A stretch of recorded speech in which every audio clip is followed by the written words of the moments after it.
반갑습니다. 오늘도 하나님께 예배하는 여러분들의 발걸음 가운데 여러분의 가정과 손으로 하는 일들마다 하나님께서 은혜와 평강으로 복 주셔서 나누어주고 베풀어주는 선한 손길 되기를 주 예수의 이름으로 축원합니다. 우리 옆에 사람 눈을 레이저로 쏘지 말고 아주 부드럽게 보면서 오늘이 선물입니다. 네. 오늘이 선물입니다.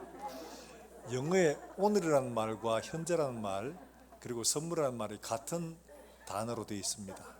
그래서 오늘이 선물이에요. 어제는 이미 지나갔어요. 다 사용한 겁니다. 그리고 내일은 올지 않을지 몰라요. 어떻게 될지 몰라요. 그러니까 지금 현재 주어진 것만 내 것인 거예요. 이게 내가 노력해서 된 게 아니고 그냥 주어졌어요. 그래서 선물인 겁니다.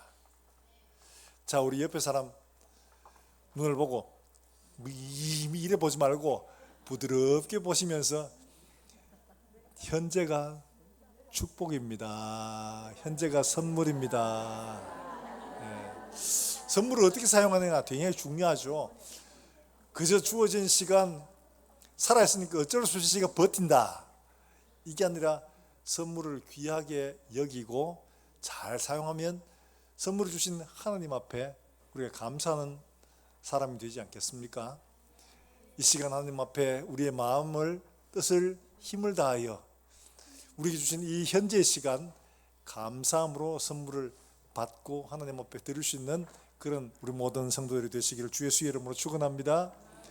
근데 모든 게 다 선물이라서 다 받아서 기쁘게 사용하면 참 좋은데 우리가 살아가는 일들이 그렇지 않죠. 우리가 애정과 관심을 많이 쏟을수록 그것이 우리의 기대만큼 되지 않을 때 실망과 낙심이 더 커지게 됩니다. 그렇잖아요. 기대하고 관심 갖고 열심히 공부했는데 쫄딱 미끄러졌어. 그러면 낙심이 큽니다. 내 밤샘이 공부 내가 그렇게 애를 썼는데 이게 뭐야 싶으죠. 신경도 안 쓴 거는 그냥 떨어지거나 말거나 아무 상관도 없습니다. 시련이 아니고 시련의 아픔을 겪어본 사람들은 아마 알 겁니다. 사랑하는 대상이 사랑의 크기만큼이나 시련을 당하면 아픈 법입니다. 별로 사랑하지도 않아. 그냥 얼굴 보고 지나갔어. 헤어졌어. 가는갑다. 빠빠이 이러면 끝입니다. 그런데 사랑했어. 많이 사랑했어. 심하게 사랑했어. 근데 차였어. 그럼 죽을 만큼 아프죠. 대학 때 후배가 그런 애가 있었어요. 어느 날은 찾아온 겁니다. 저는 옆에 도서관에 있었고 그 도서관 바로 옆에가 인문대라고 있었는데 거기에 이제 사업가에 다니는 친구였어요. 어느 날 와가지고 교회 같이 후배니까 늘 매주마다 보니까요. 오빠 죽을 것 같아. 그리고 왜? 그러니까 얘 장로님 딸이었어요. 같은 교회 장로님이기도 하고 제가 어릴 때부터 같이 이제 교회 옮겨갔을 때 같이 그 장로님 따라갔었거든요. 그러니까 잘 알죠. 잘 아는데 얘가 마침 학교에서 만난 그 선배가 불신자라. 근데 마음을 뺏겨버렸어. 그래서 둘이 사귀었어요. 어쨌든 간에. 그래서 예수 믿게 하려고 애를 썼는데 안 돼요.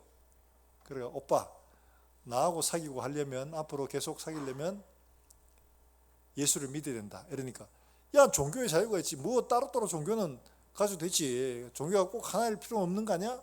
이러면서 얘기하니까 아버지가 좀 독실하십니다. 그래가지고 아버지가 어린 반푼 넣지도 없죠. 이쑤시개도 안 들어갑니다. 그러니까 그럼 할 수 없어. 그러니까 남자는 이해를 못하는 거예요. 아니 왜 종교가 다르다고 헤어져야 되냐? 이런데 이 자매는 마음이 너무 아픈 거예요. 그래가지고 이 친구가 와서 이야기를 하는 거예요. 오빠 정말 마음이 너무 아파. 유행가 가사가 그렇게 은혜스러울 수가 없어. 유행가 가사 하나하나가 그렇게 가슴에 절절히 와닿더라는 거예요. 그러면서 말하기를 정말 가슴에 멍든다는 표현이 어떤 것인지 알겠다라. 가슴이 너무 아파가지고 여기 멍들었는 것 같다. 그 얘기를 하는 걸 한번 들은 적이 있습니다.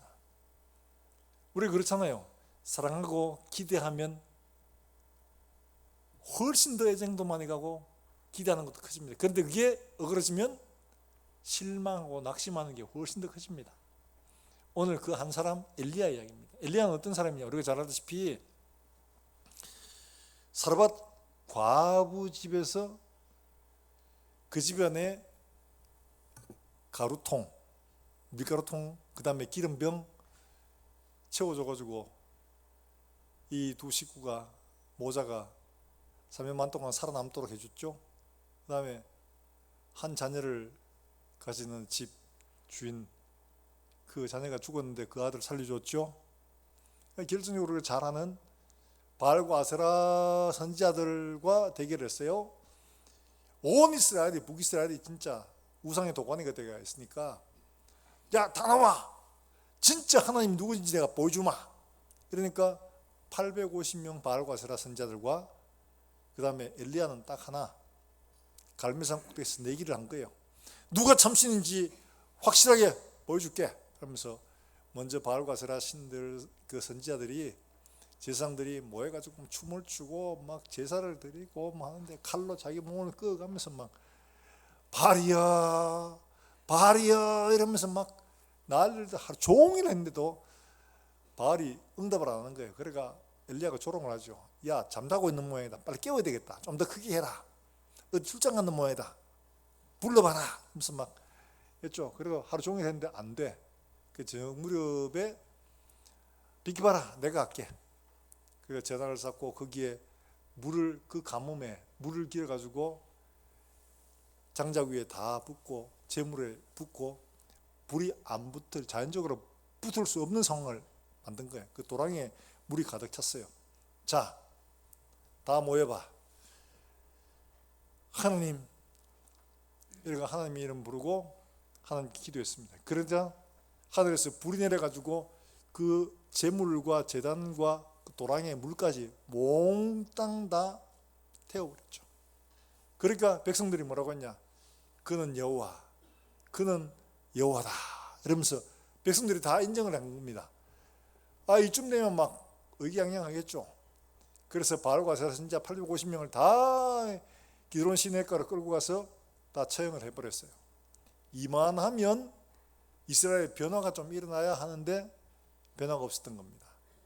이걸 보고 바알과 아세라를 같이 섬기고 있던 아합의 부인 이세벨이 뭐라고 했냐? 내일 때까지 저거 목이 붙어있으면 내가 벌 위에 벌을 받을 것이다. 내가 저거 반드시 죽인다. 이런 거예요. 그래, 그 소리가 엘리야의 귀에 들어간 겁니다. 그게 나오는 3절의 말씀, 그가 이 형편을 보고 하는 말이 바로 그걸 말하는 겁니다. 이 형편을 보고 하는 게 이세벨의 위협과 백성들이 전혀 변하지 않는 것들을 보고 도망간 거죠. 어떻게 도망갔냐? 일어나 자기의 생명을 위해 도망하여, 이렇게 생명이 도망했습니다. 그 브엘세바까지 갔다가 브엘세바에서 다시 호렙산까지 갑니다. 이 총 길이가 얼마냐? 480km입니다. 어마어마하게 멉니다. 이를 걸어서 갔어요. 그때 당시에 비행기도 없었고 KTX도 없었고 걸어서 한 겁니다. 걸어서 브엘세바까지 가서 남겨두고 제자를 거기에 두고 조금 더 광야로 들어가서 하도 기가 막히가 로뎀나무라고 관목이라는 좀 이렇게 있는데 관목이 그 밑에 누워가지고 뭐라고 말합니까? 예, 그게 19장 4절 말씀에 이렇게 말하죠. 같이 한번 읽어볼까요? 19장 4절입니다. 같이 한번 읽어봅니다. 시작.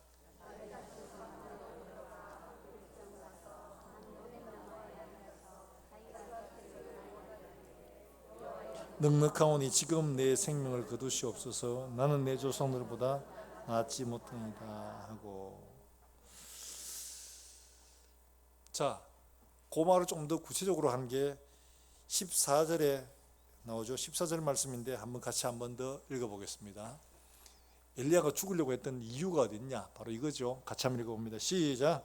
그가 대답하되 하나님을 향해 열심히 듣기라오니 이는 이스라엘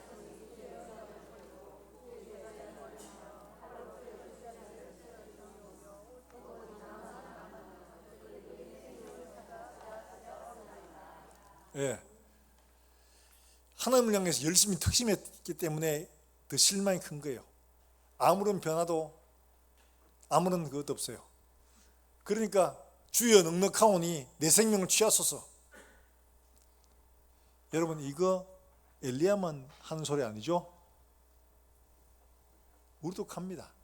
신방을 다니다 보면 이제 편찮으시고 기운도 없고,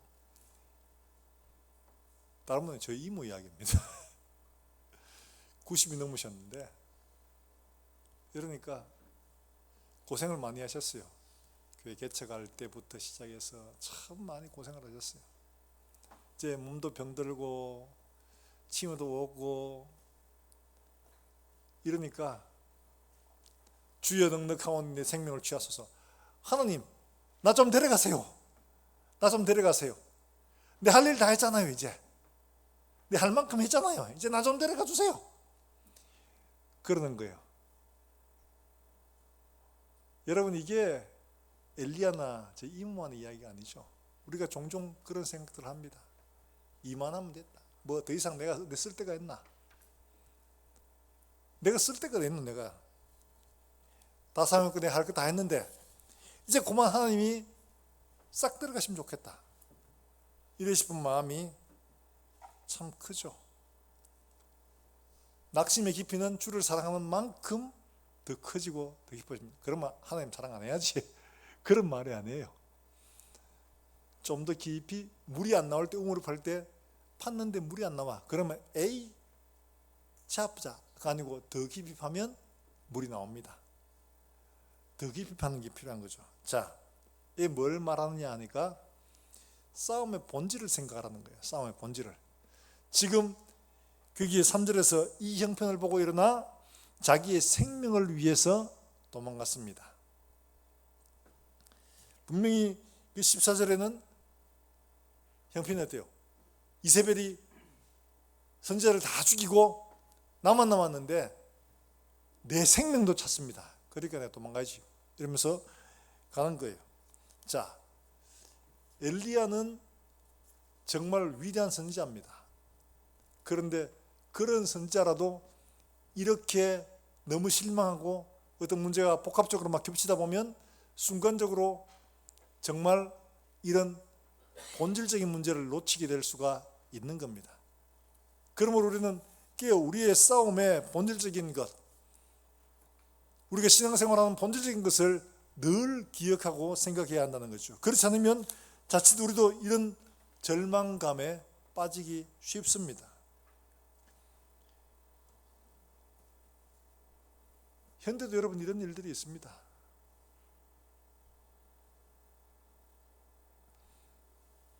싸움의 본질이 뭐냐? 에베소서 6장 12절과 13절의 말씀에 우리 분명히 말씀을 해주고 있죠. 우리가 무엇과 싸우고 있는지를 보라는 거예요. 자, 같이 한번 읽어봅니다. 시작. 우리의 씨름은 혈과 육을 상대하는 것이 아니요 통치자들과 권세들과 어둠의 세상 주관자들과 하늘에 있는 악의 영들을 상대함이라. 그러므로 하나님의 전신갑주를 취하라. 이는 악한 날에 너희가 능히 대적하고 모든 일을 행한 후에 서기 위함이라. 할렐루야. 우리의 싸움의 본질은 뭐예요? 우리의 싸움의 본질은 혈과 육을 상대하는 게 아니고 악의 영들과 상대하는 것이라는 거예요. 근데 이 악의 영들이 밤에 뭐 나타난 거, 야 무섭지 뭐 이러면서 이러는 게 아니에요. 이 악의 영들이 어떻게 싸움을 걸어오냐? 눈에 보이는 것, 들리는 것, 만지키는 것, 요걸로 도전해 오는 거예요. 지금 엘리야도 뭐라고 말합니까? 이 형편을 보고 말하죠. 선지자들이 죽고 사람들이 안 들어오고, 그리고 이세벨의 목소리를 들었습니다. 내가 저거 살려두면 내가 사람이 아니다 이러면서.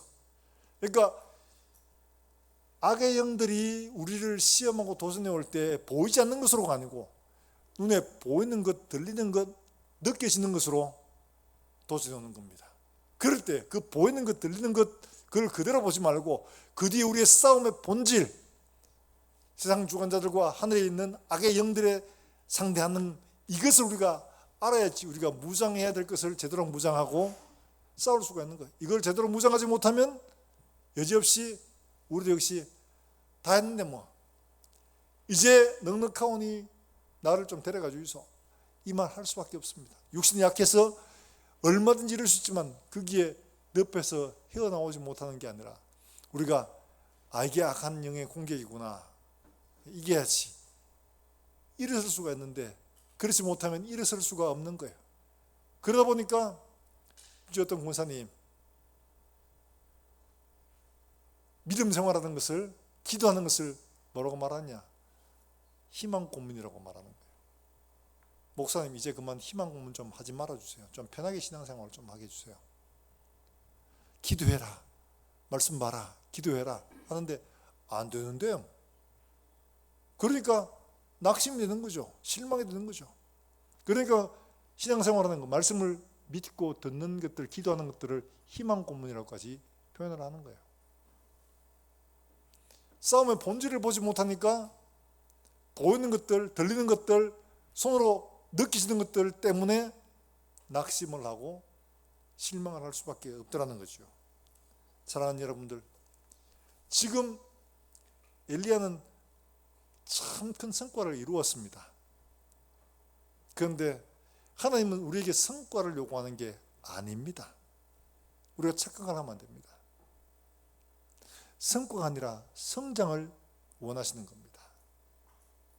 이걸 바로 알지 못하면 지금 엘리야가 봤을 때는 막 기적을 행하고 죽은 사람 살리고 하늘에 불을 내리고 이쯤 되면 어마어마한 성과인데 백성들이 안 들어오는 거예요. 성과가 하나도 없어. 그러니까 내가 살 필요가 뭐 있노? 죽어야지 하는 소리를 하게 되더라는 겁니다. 그런데 우리가 이런 성과에 종종 속습니다. 열심히 살아야겠는데 아무런 성과가 없는 것처럼 보이고, 열심히 기도했는데 아무런 성과가 없는 것처럼 보이고, 그러니까 내 존재감이 사라지고 내 믿음이 흙것처럼 보이기도 하는 거예요.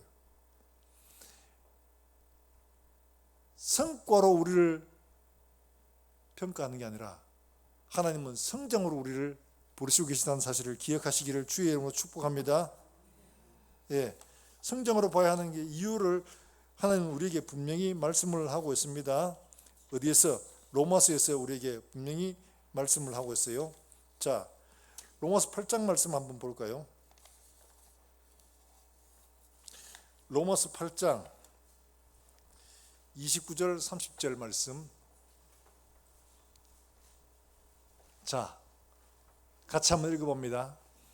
같이 한번 읽겠습니다. 29절입니다. 시작. 하나님이 미리 하신 자들을 또한 그 아들의 형상을 본받게 하기 위하여 미리 정하셨으니 이는 그로 많은 형제 중에서 맏아들이 되게 하려 하심이니라. 또 미리 정하신 그들을 또한 부르시고 부르신 그들을 또한 의롭다 하시고 의롭다 하신 그들을 또한 영화롭다 하셨느니라. 정하시고 부르시고 영화롭게 하신 이유가 됐냐? 다른지 않습니다. 맏아들을 본받게 하기 위하여 그리스도를 닮는 데 목적을 두고 있다는 겁니다.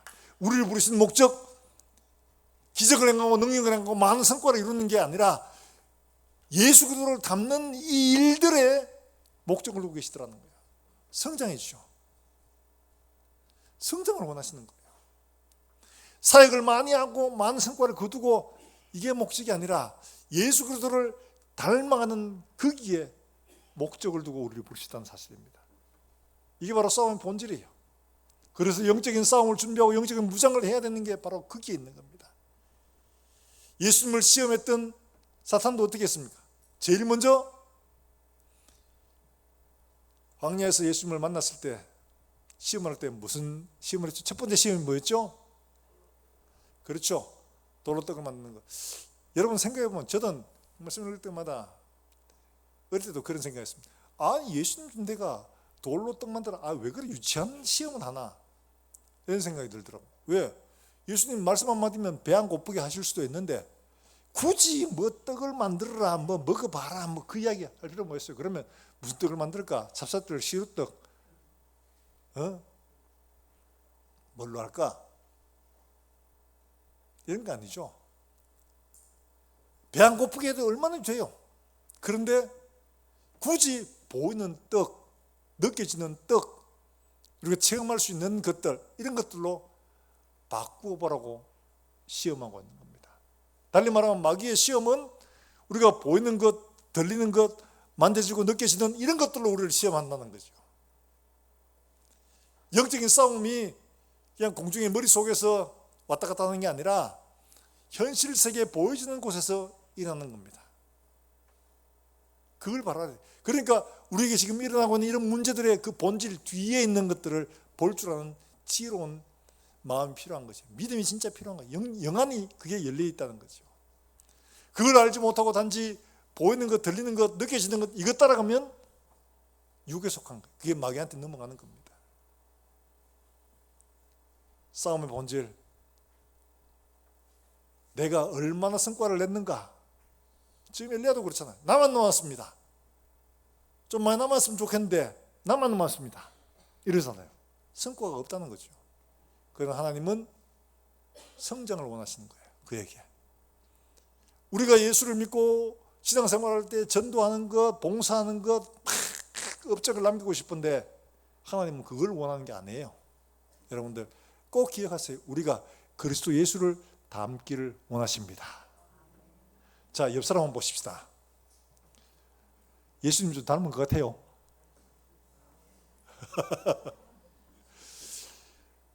우리가 한 해 한 해 가고 10년, 20년 시간 갈 때마다 그리스도 예수의 모습이 우리에게 드러나야 하는 것이죠. 그래서 바울은 우리를 그리스도 예수의 편지다, 그리스도 예수의 향기다라고 말씀을 하고 있는 거예요. 예수님의 모습이 우리에게 드러나는 것, 이게 주님이 원하시는 성장인 거예요.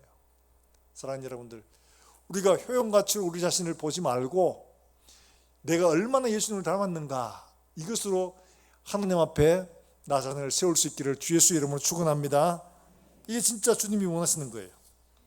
이걸 알지 못하면 계속적으로 효용으로, 쓸모로 우리를 평가하다가 이런 낙심에 빠질 수가 있다는 거죠. 우리 자신의 쓸모, 소용, 효용 가치가 아니라 내가 얼마나 그리스도를 닮아가고 있는가, 내가 얼마나 그리스도 예수의 냄새를 풍기고 있는가 하는 것으로 우리 자신들을 날마다 성장시켜 가시기를 주 예수 이름으로 축복합니다. 자, 그리고 또 하나 우리가 생각해야 할 것은 지금 엘리야가 지금 이 속에 막 빠져 있다 보니까 하나님의 일하심을 제대로 보지 못한 거예요.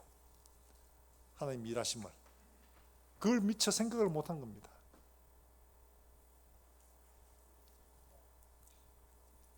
하나님 어떻게 일하셨는가? 18장에 보면, 19장이죠. 앞장에 13절에 보면 한 사람이 나옵니다. 아합의 궁전에서 대신으로 있는데 이 사람이 무슨 일을 했느냐? 엘리야를 만났을 때 이 오바댜라는 사람이 엘리야에게 한 말이 있습니다. 그게 바로 13절에 나오는 말씀인데 13절 같이 한번 읽어보겠습니다. 시작.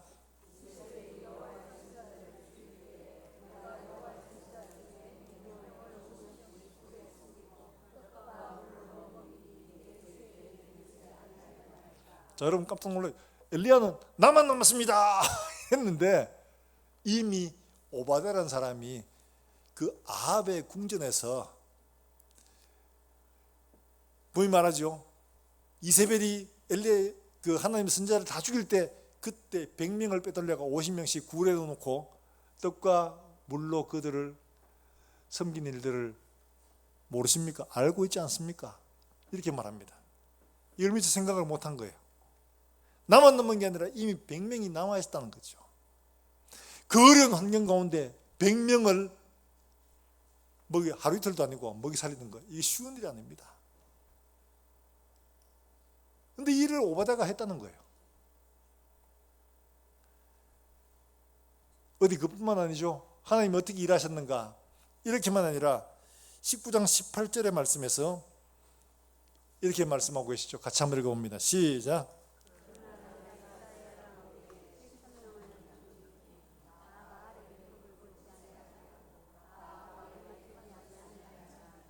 몇 명 남겨두셨다고요? 7,000명, 당시 7,000명 같으면 어마어마한 숫자입니다. 지금 7,000명도 많은 숫자인데 당시에는 7,000명이라면 진짜 엄청난, 지금 한 70만 좀 되는 숫자입니다. 그러니까 지금 하나님 뭐라고 하시냐? 다 죽었다고 생각을 했는데 하나님이 내가 바알에게 무릎 꿇지 않은 사람 7,000명을 남겨뒀다 말씀하고 있는 거예요. 하나님 일하심을 몰랐던 거죠. 오바댜가 남겨둔 100명 그걸 기억을 못하는 거죠. 이러니까 나만 남았습니다. 내가 살아서 뭐 하겠습니까? 이런 소리를 하는 거죠. 하나님의 일하심을 이해하지 못한 겁니다. 하나님은 지금도 누군가에 의해서 100명을 남겨두고 계신 줄 믿으시길 바랍니다. 뿐만 아니라 7,000명을 남겨두고 그들을 보존하고 계시다는 사실을 생각해야 됩니다. 이게 하나님의 일하심입니다. 지금 우리는 점점 더 어려운 시대를 살아가고 있습니다. 지금 우리는 그래도 평안한 가운데 신앙생활하지만 아프리카, 중동이나 이런 데는 아직도 기독교가 많이 박해를 받고 순교자가 많아요.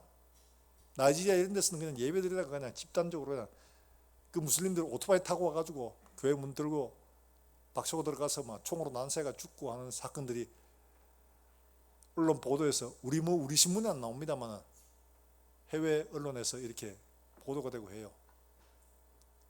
이란에서 선교사들이 죽고 이런 일들이 참 많습니다. 지금 우리 사회를 봐도 그렇죠. 한국 교회만 아니고 미국 교회, 유럽 교회, 문닫는 교회 수두룩하고 믿는 사람들 봐도 신앙생활 하는 것들이 전혀 믿음이 없어 보이고 막 이렇죠. 앞으로 10년 뒤, 20년 뒤 한국 교회가 유지될 수 있을까 하면 많은 사람들이 솔직하게 통계적으로 보면 한국 교회에 미래가 없다. 평가를 뭐라고 하냐? 한국 교회는 전 세계에서 유례가 없을 만큼 빠르게 성장했지만 또 유례가 없을 만큼 빠르게 쇠퇴하고 있다. 한국 교회 50년 뒤에 보장하지 못한다. 얼마나 남아있을지 알지 못한다. 이게 현실적인 통계에 의해 그대로 된 저출산, 다양성에 대한 강조, 자유. 지금은 영원, 영생, 인생의 의미 이런 것들 찾기보다가 뭘 찾느냐? 전부 다 자신의 삶의 만족, 나 자신을 찾고 있는 시대가. 그러니까 믿음에 관심이 없어요. 영원한 것들, 신에 대한 관심이 없어요. 과학이 최고고 내가 누리고 즐기고 사는 일들에 모든 가치를 다 둡니다. 그런 사람 전도하기가 더 힘들어요. 그러다 보니까 앞으로 20년 뒤, 30년 뒤에 교회가 어떻게 될까? 거의 대부분 학자들이 다 부정적으로 봅니다. 한국 교회가 그때까지 남아있으면 다행이다. 이럴 만큼 합니다. 자, 이런 상황에도 박해를 당하고 어려움을 당하고 믿음이 떠나가고 이런 상황이 될 거다. 그럼 나는 어떡하나? 이런 싶은 생각이 들죠. 그래서 성경은 우리에게 이런 말씀을 해줍니다. 요한계시록 14장 4절 말씀에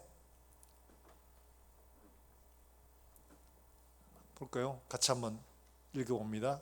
시작. 이 사람들은 여자와 더불어 더럽히지 아니하고 순결한 자라. 어린 양이 어디로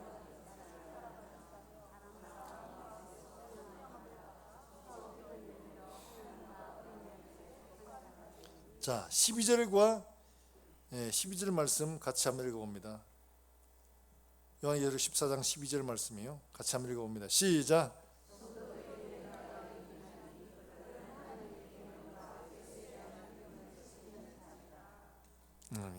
자, 뭐라고 말합니까? 마지막 세대, 주님 오시기 직전 그런 때죠. 그런 때에 어떤 일들은 우리가 보기에는 믿음이 다 사라진 것처럼 보입니다. 나만 남았다라고 생각하기 쉬운데 하나님 뭐라고 하시느냐? 순결한 하나님 백성들을 하나님 보존하고 계시고 또 이 사람들 어떠냐? 어린 양이 어디로 이끌든지 예수님이 어디로 이끌든지 순종하며 따라가는 사람이다 라고 말하고 있습니다. 그런 사람은 어떤 사람들이냐? 인내로 믿음을 지키는 사람이라는 거예요. 인내로 믿음을 지킨 사람. 사랑하는 여러분들, 거기에 우리 교회 성도들이 포함될 수 있기를 주 예수 이름으로 축복합니다. 인내로 믿음을 지키는, 다른 사람 다 순합니다. 바울도 말하죠. 대마도 가고 누구도 가고 다 가고 없다. 처음 나와 복음을 변명하던 사람들이 다 나를 떠났으나, 얼마나 가슴 아픈 이야기예요. 이렇게 많이 배도하는 일이 있을 겁니다. 예수님도 경고했습니다. 마지막 그날 먼저 배도하는 일이 있고 그 다음에 예수님이 재림하신다고 했어요. 배도하는 일이 반드시 있을 겁니다. 달리 말하면 믿음을 떠나는 사람들이 너무 많아가지고 그게 뭐 이상한 일도 아니에요. 일상적인 일이라 그렇게 될 겁니다. 그때 뭐가 필요하냐? 인내가 필요하다는 거예요. 견디는 게 필요하다는 거죠. 진짜 믿음을 가지고 주님 오시기를 기다리는 그런 순결한 사람들의 믿음이 필요한 거예요. 그래서 예수님이 마지막 때 이런 현상이 있을 것인데 그때 어떻게 되냐? 마태복음 10장 21절과 22절 말씀에서 이렇게 말씀하고 있습니다. 같이 한번 봅니다. 여러분 이 말씀을 읽을 때 이게 실제로 내 삶에 일어날 수 있다는 것을 염두에 두고 봐야 됩니다. 같이 한번 읽어보면 21절부터 같이 읽습니다. 시작. 장차 자식을 죽이는데 내주며 자식들이 부모를 대적하여 죽게 하리라. 또 너희가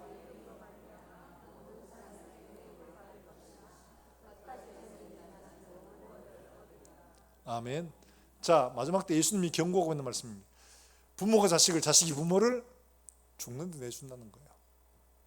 그런데 어떻게 해요? 모든 사람이 또한 미움을 받아요.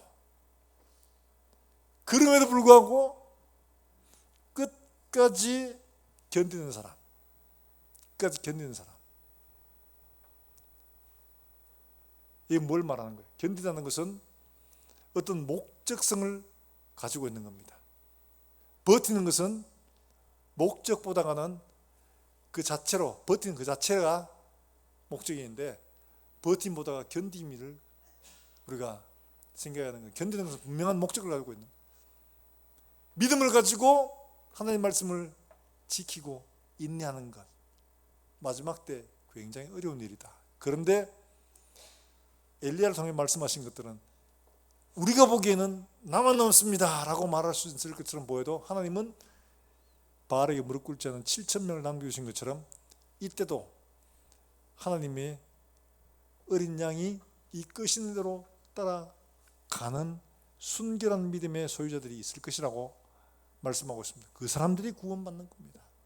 그렇게 하는 데는 뭐가 필요하냐? 인내가 필요하다는 거예요. 인내, 견딤이 필요한 거예요. 환난과 고난 가운데서도 우리가 가지고 있는 믿음을 버리지 않고 이걸 붙들고 견뎌내는 것, 바로 그럴 때 우리의 구원이 완성되는 겁니다. 우리 모든 성도들은 그렇게 믿음을 붙들고 끝내 견디어 인내로 승리하는 우리 모든 성도들이 되시기를 주 예수의 이름으로 축원합니다. 하나님이 일하시면 그거예요. 지금 눈에 보이는 것은 실망스럽고 낙심되고 믿음을 버리고 싶을 이런 상황임에도 불구하고 하나님은 여전히 일하시고 당신의 백성들을 남겨두시고 버틸 수 있게, 인내할 수 있게 우리를 이끌어 가신다는 거죠. 어떻게 해요? 지금 엘리야를 어떻게 이끌어가고 있습니까? 저기 위에 사마리아에서 벌세바에서 호렙산까지 이끄시는 거예요. 호렙산까지. 자, 하나님의 이끄심을 따라가는데, 아니 호렙산 가서 우리가 오늘 읽은 말씀에 보니까 그 굴 앞에 서라 이러고서는 뭐 불이 지나가고 바람이 지나가고 지진이 나고 뭐 이런 일을 벌이잖아요. 여러분 그까지 가야 됩니까? 안 가도 되죠. 갈멜산에서 하나님이 불로 나타나시는데 거기서 하면 되지. 굳이 그걸 또 그 밑에까지 400km가 넘는데까지 끌고 가서 그 굴 앞에 두고 여서라 이런 다음에 바람, 지진, 불 해야 될 필요가 있어요. 왜 호렙산이냐 이거죠. 호렙산은 이스라엘 백성들이 애굽에 나와서 홍해를 건넌 다음에 제일 먼저 도착해서 여기서 하나님을 만났습니다. 여기서 하나님을 만나고 하나님의 음성을 듣고 하나님의 율법을 받은 곳이 바로 호렙산입니다. 모세가 하나님을 만날 때 하나님께서 그를 손으로 덮으시고 하나님의 뒷모습을 보이셨던 곳이기도 합니다. 아마 엘리야가 숨었던 이 굴이 바로 모세를 보호하셨던 바로 그곳일 것이라고 이렇게 보는 분들이 많아요. 그렇게 보여주시는 이유가 뭡니까? 엘리야는 불의 기적도 했고 사람을 살리는 기적도 했고 다 했습니다. 그러나 더 중요한 것은 그럼에도 불구하고 우리는 여전히 성과에 목말라 우리 자신을 평가절하하고 있을 때가 많죠. 그러나 하나님이 원하시는 바는 바로 그 성과가 아니라 우리의 성장이고 변화라는 사실을 알아야 됩니다.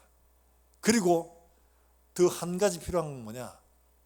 하나님이 처음 이스라엘을 만나 주셨던 바로 그 자리, 말씀을 처음으로 그들에게 주셨던 바로 그때 그 자리를 다시 이끌어 오신다는 거예요. 그리고 그 다음에는 불, 바람, 지진 같은 게 아니라 세미한 음성 가운데서 엘리야에게 말씀을 하고 있는 겁니다. 사랑하는 여러분들, 우리가 처음 예수를 만났을 바로 그때, 바로 그 자리, 말씀이 있는 그 자리, 하나님 만난 그 자리, 말씀이 전해지는 바로 그 자리를 우리를 이끌어가고 계시는 거예요. 사랑하는 여러분들, 말씀이 이끄시는 자리로 가시기를 주의 이름으로 축원합니다. 그곳에서 우리가 살아날 수가 있는 겁니다. 아무리 환경이 어려워도, 아무리 힘들어도, 아무리 낙심을 해도 다시 일어설 수 있는 힘은 하나님의 말씀하시는 그 자리에서 우리가 다시 소생할 수 있는 겁니다. 어려움을 만나고 나면 대부분 어떻게 해요? 저도 청년 때 그랬어요.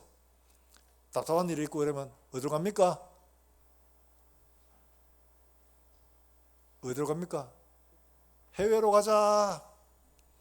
저희 때는 돈이 없어서 해외로 못 가고 산에 가자 그래가지고 지리산, 설악산 다 갔습니다. 그 다음에 바다로 가자. 시원한 바다 보고 바다로 가기도 하고 했었습니다. 답이 없어요. 거기에는. 하나님 앞에 앉을 때 말씀이 이끄신 자리를 갈 때 하나님께서 우리에게 말씀하시고 듣게 하시고 다시 우리를 일으켜 세우시는 줄로 믿으시길 주의 이름으로 축복합니다. 낙심이 되고 실망이 되고 어려울 때 하나님은 이상하게 우리가 하나님 만나는 그 자리, 말씀을 주시는 그 자리로 우리를 이끌어 가십니다. 그 말씀 있는 자리로 가야 우리가 살아날 수 있습니다.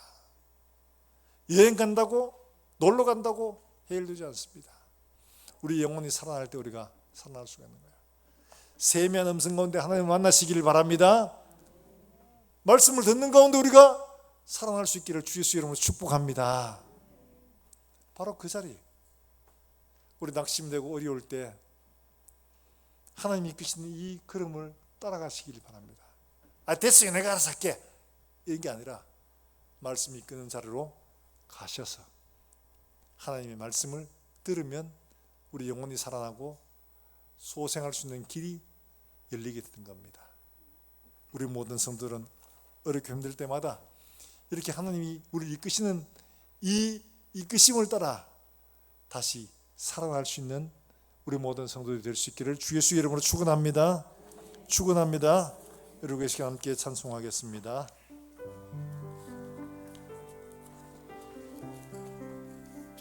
내 주를 가까이 하게 함은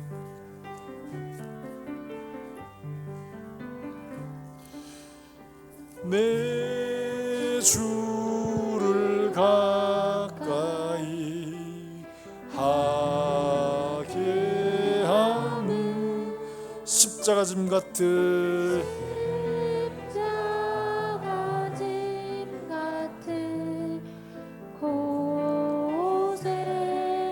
고생이다. 내 일생 소원은 늘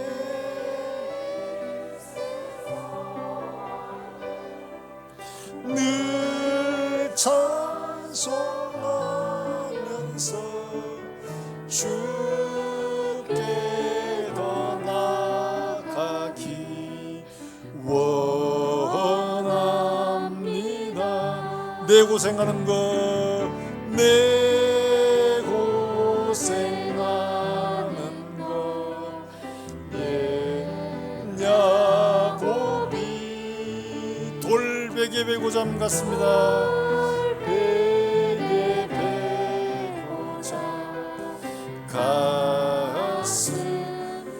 천성에 가는 길 험하여도 천성에 가는 길 험하여도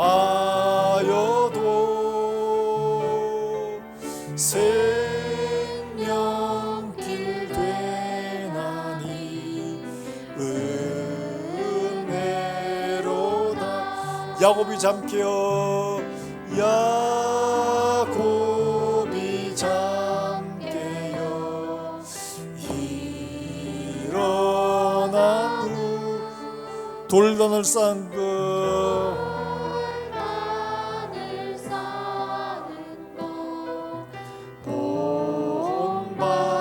본받아서 숨질 때 되도록 늘 주께 더 나아가기. 숨질 때 되도록 숨질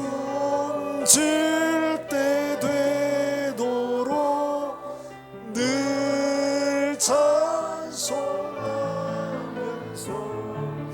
주께 더 나아가기 원합니다. 할렐루야. 이 시간 우리가 기도할 때 들은 말씀 기억하시면서 주님, 우리의 싸움이 혈과 육에 있지 않는데 계속적으로 혈과 육으로 도전해온 약한 마귀의 세력의 도전들을 우리가 분별할 줄 알게 하시고, 우리의 싸움은 정말 영에 속한 것이고 악한 사단의 세력을 대적하는 것임을 우리가 알고, 우리의 싸움은 정말 하나님의 전신갑주를 입고 무장하여 싸워 이길 수 있는 능력을 허락해 주시기를 하나님 앞에 기도하시고 하나님의 일하심을 믿음으로 바라볼 수 있기를 바랍니다. 보지 못하고 듣지 못하여 낙심하지 않게 하시고 하나님의 일하심을 보고 듣고 깨달아라. 다시 일어서고 하나님의 도우심을 은혜를 구하며 오늘도 힘있게 예수 그리스도의 군사로 살아갈 수 있도록 주의 은혜를 허락해 주시옵소서. 우리 한 목소리 함께 기도하겠습니다. 살아계신 하나님 아버지, 은혜를 감사합니다. 오늘 일리야를 통해서 우리가 낙심이 되고 실망할 때에 우리가 하나님께서 우리에게 주신 이 모든 어려움 속에서 우리가 싸워야 할 싸움이 어딘지를 다시 한 번 더 분명히 알게 해주시기를 원합니다. 혈과 육으로 도전해오는 악한 사단의 세력들을 말씀으로 분별하여 우리가 영으로 싸워 승리할 수 있도록 주님 도우시고 하나님의 일하심을 믿음의 눈으로 바라볼 수 있도록 주님 은혜를 베풀어 주시옵소서. 바알에게 무릎 꿇지 않은 7천을 남겨두신 그 역사, 50명씩 100명을 남겨두신 그 하나님의 역사를 우리가 보고 하나님 아버지, 우리도 힘써 싸워 인내하며 하나님 앞에 믿음으로 서는 그의 우리의 구원을 완성하고 하나님 아버지 승리자로 설 수 있도록 주께서 은혜 베풀어 주시기를 간절히 원합니다. 하나님 아버지, 오늘 우리에게 주신 말씀을 따라 우리가 때로는 실망하고 낙심할 때마다 우리가 싸워야 할 싸움의 본질들을 생각해 하시고 하나님의 일하심을 믿음으로 바라볼 수 있도록 주여 은혜를 베풀어 주시옵소서. 오늘도 주 앞에 나와 사랑하는 종들이 감사함으로 귀한 예물을 드립니다. 드린 손길에 주님 축복하시고 이들의 손길에 주님께서 은혜를 베풀어 주사 약속하신 것처럼 나누어주고 베풀어주는 선한 손길을 되도록 주님께서 축복해 주시기를 원합니다. 우리 가운데 질고로 고통받으며 여러 가지 삶의 문제로 고난당하는 성도를 기억하시고 그들이 하나님 앞에 손을 들어 기도할 때 그 든 손이 저녁 제사와 같게 하시고 그들의 기도가 향기와 같이 하나님 앞에 올려질 수 있도록 주님 축복해 주시기를 원합니다. 하나님 아버지, 우리가 이 땅에 살면서 많은 기도 제목을 가지고 나갈 때 실망하지 않게 하시고 낙심하지 않게 뒤로 물러서지 않게 하시고 담대하게 싸워 승리하는 믿음의 장부들을 다 될 수 있도록 주님 축복하시며 또 하나님 아버지, 바로 얻기는 오늘도 주 예수의 이름을 위하여 복음을 전하는 사랑하는 선교사들을 기억하시고 이들의 사역을 통해서 오늘도 놀라운 생명의 역사가 일어날 수 있도록 주님 은혜를 베풀어 주시기를 원합니다. 또한 중간 사랑하는 성도들의 발걸음 가운데 하나님께서 함께 하시고 걸음걸음마다 요수아의 걸음처럼 승리하고 정복하는 걸음 될 수 있도록 주님께서 축복해 주시옵소서. 감사하며 예수님의 이름으로 기도하옵나이다. 아멘.